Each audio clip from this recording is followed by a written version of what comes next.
Right, so here's the lovely trailer.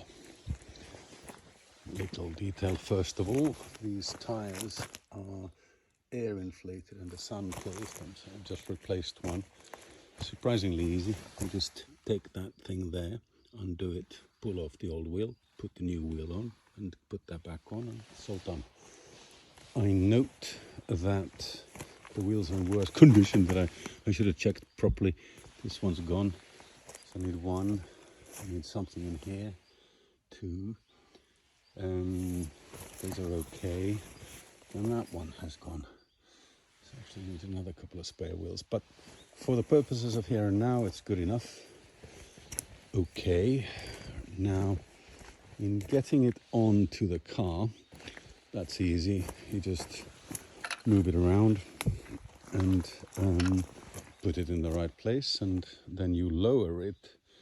Okay, so how do you lower it? Well, you lower it with this thing on the side. This is the support when there's no car, and you just lower this down as far as necessary. And when that is leaning heavily on the hook at the back of the car, you need to grab this thing here and yank this up and down until it flips into position and gets stuck properly. After which you can then add that electric stuff. Okay, also when driving,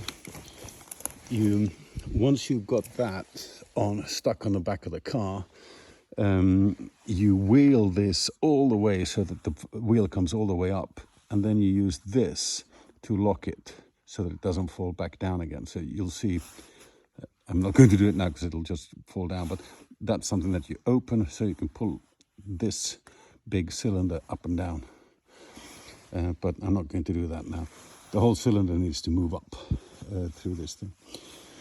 Cool, that's that. And of course, when you undo it from the car, that again, and then by using this, you can then lift it off the car so that you can positively see that it's being lifted, and then just leave it. That's it. It's very easy. The winch is a good winch, and with winches, you need to work out that and make sure that it's going in the right direction. At the moment, it's set up for feeding out the line. And if you want to feed it in first, then first do a flip here and then start feeding in the line like that. But always flip this thing before you start turning it, because otherwise you can make that go into the wrong position, which is a pain in the neck. Cool. And with regards to taking the boat in and out of the water, of course you don't want the back of the car to be in the water, but the back wheels can touch the water. That whole thing can be reversed into the water here. And take your time, don't be too fast, do it a couple of times so that you get it right. Because the ramp here is a superb thing. However, if the back wheel goes down on the side here, then you won't get the car up.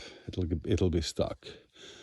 And the same is true over there, because that's soft. So the car has to be kind of in the middle. You want the trailer more or less straight out because it makes life easy. So you back the trailer still on the ramp, but underwater down here. Then you get the boat up into position. All you need to do is just use that winch to bring it all the way up. And once that's all done, you just drive up. This grip is good enough. It's a front wheel drive, but the grip's pretty good, although it's not a full wheel. And that's about the size of it. Yeah.